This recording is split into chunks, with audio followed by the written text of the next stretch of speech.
Welcome everyone. It's Tuesday, October 10th. We just had Thanksgiving. I don't know if you're feeling super full from your meals yesterday, but you probably have turkey sandwiches for the whole week. Anyways, this is not why I'm live. I am not live to talk about your turkey. I'm live to talk about what is going on in Edmonton's real estate market. And we are looking at currently what happened in the last 7 days. So when we take a look at the listings that are active, we currently have 2840 active listings. So there were 2801 the week before. So we actually went up. So if you've been following along with me, we've been going down every single week in terms of listings, and it just kept going down. And I was kind of a little concerned about it going down too low, because if we get under 2,500 or even under 2,000, that is like crazy, because right now it's really, really, really low. We definitely have not seen numbers this low in a while. And when you have low listings, it's not great in terms of selections for buyers, but also for sellers. You would think you'd have a seller's market, but because of the dynamics of the interest rates and buyer confidence, we haven't seen the demand as high. It is now October. People are worried about moving in winter. So you're starting to see buyers kind of basically go into hibernation over the next bit. If you're a buyer looking for a potential opportunity, this is your time, because of the fact that less buyers are out. You're not worrying about multiple offers. That being said, if you have properties that are priced properly, you're still seeing that kind of happen. So as of October 10th in St. Albert, we've just seen one extra listing come on the market from last week for single family homes.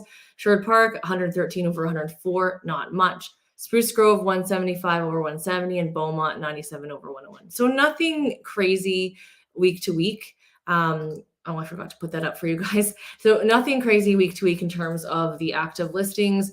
But pending sales is something I'm interested to see, because that's how many deals people are writing in the last 7 days.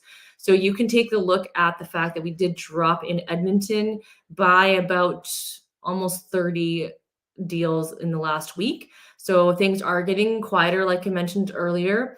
Nothing to be alarmed about, because realistically, that is normal. You are seeing some builders that are actually giving incentives.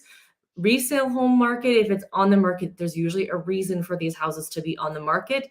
So you want to take a look at these properties. Some of them aren't flying off as fast as we've been seeing. So I've been looking at St. Albert and Spruce Grove specifically.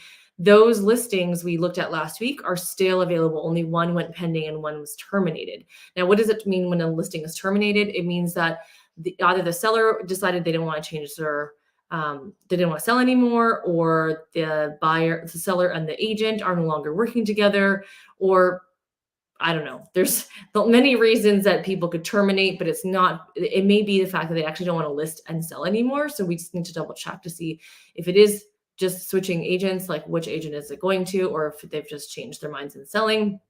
Maybe sellers were trying to test the market this year, and this year has not been a great market to test the market. Edmonton has never been a market where you can test the market, because the market isn't very forgiving when you start really high and then try to recover, and it doesn't work that way. In Edmonton, when we saw the market boom and stop and halt last May, our market went back to what Edmonton is used to seeing. So in the last year and a half, we have returned back to what I call Edmonton normalcy. When you looked at the year 2 years before that, we saw markets that were very weird, because you could try high and then you would actually get it, which is very odd. Or you could try low and it still would become very high, because of the fact that there's a lot of demand, but we haven't seen that. So earlier this year, a lot of sellers were still under the impression that they could try and test the market. They could still do what they could do last year, or they saw their neighbors or their friends sell for more money, and they're like, why can't I do this? I'm going to do it too. Now, most sellers, for the most part, now have moved to the understanding of this is what it is. So what am I going to do? Am I going to keep this house? Am I going to rent this house? Am I going to have a penalty to pay? There's big ramifications for just kind of taking a listing and just waiting for it to sell. That's not going to always work. Now, the condo market, I don't ever talk about in this, because we talk about single family homes. That's when that moves. Condo market is a lot slower and completely different when you're looking at the condo market in Edmonton. The rental market in Edmonton, I've had people requesting me to talk about the rental market in Edmonton and in Alberta. Realtors are not involved with the rental market like they are in Ontario and BC. So if you're looking for information about rentals, you are better off going and doing your research on Facebook Marketplace, rentfaster.ca. That's where people go and look at properties. For realtors, we focus on basically resale properties. Some agents will work with investors to buy properties to rent them, but they don't do the rental side. That would be taken care of by a property management company or the owner themselves. So in regards to that, I don't know. I can tell you some anecdotal things about the rental market that I'm hearing from people around me, which is the rental market is higher. Now, I don't think it's as high as our friends in the South in Calgary, and that's the same as the housing market. The housing market there still has been going really, really strong. So that's why people wonder, why can't we see more sales in Edmonton? You know, people are starting to consider Edmonton over Calgary because it's becoming more expensive, but Calgary is close to the mountains and Edmonton is not.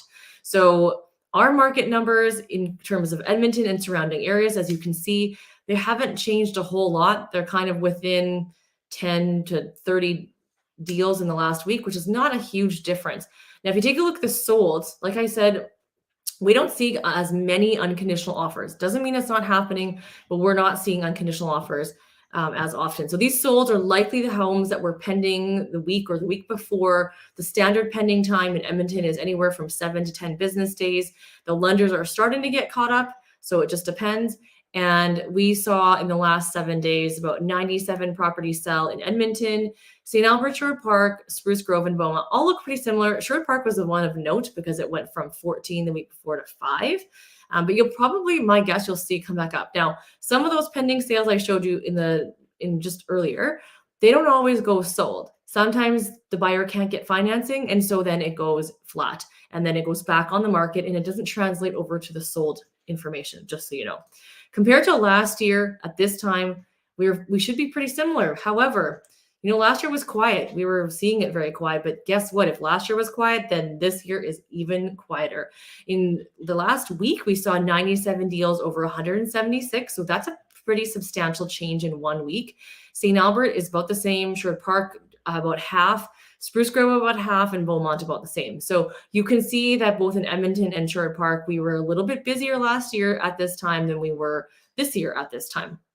Now, that's just the last week, the same week comparison. So if you take a look at what is going on overall, in September, we were still strong. It wasn't like it was falling apart, but we are doing a video on what happened in the month of September. So you'll see that one come out here right away. In regards to what's going on in Edmonton, it's still a good time to buy in Edmonton because Edmonton's always lower price point. But you have to remember the equity doesn't change as much as it does with Calgary, Toronto, or BC. So if you did buy a house here and was hoping you could just flip it in case you didn't like it here, I would recommend, if you're coming over, maybe to rent first. I know that is not a popular point of view for realtors because I don't make any money if you rent first. But I think it's more important that you rent first to know the areas that you want to live in before making that investment and sinking your money into a property that you're thinking, oops, I didn't want to live here. Now, the other important thing is if you are really wanting to live here, maybe talk to a professional agent like myself who works full-time as a realtor to give you the advice that if you want to buy a house that you might leave in a year or two, you don't know for sure, then you want to buy in the popular price point. In Edmonton, anything between $350 to $450 is easier to move quicker. If you're buying something over $700,000 or $900,000 or $1 million, I know if you're coming from Ontario,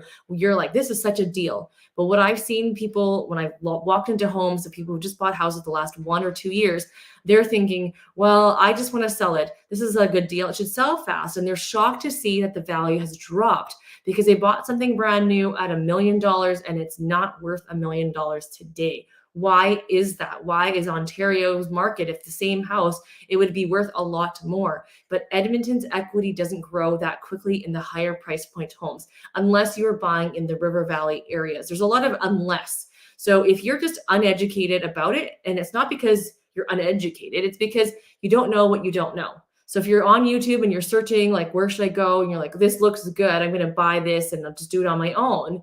You're not understanding all the other nuances that we as realtors can provide you and give you that insight so you understand hey, maybe I don't need to buy this house. Maybe I could just buy this one. And then if I decide I really want to stay in Edmonton, then you can go and sell that property and buy up instead of starting up here and then being stuck with something. Because they'll tell you the rental market for $1 million house is very different than the rental market for a 450. Now, also that being said, if you keep your $450,000, $500,000 house for 1 or 2 years at rental, it doesn't mean that your house is going to grow enough in equity to make it worth your while in your head to think it's worth it to sell. So I just wanted to pop on here, share with you what's going on this last week. If you have questions, as always, just comment down below. I'm happy to answer them in next week's feed. So we'll see you next Tuesday. And don't forget the video.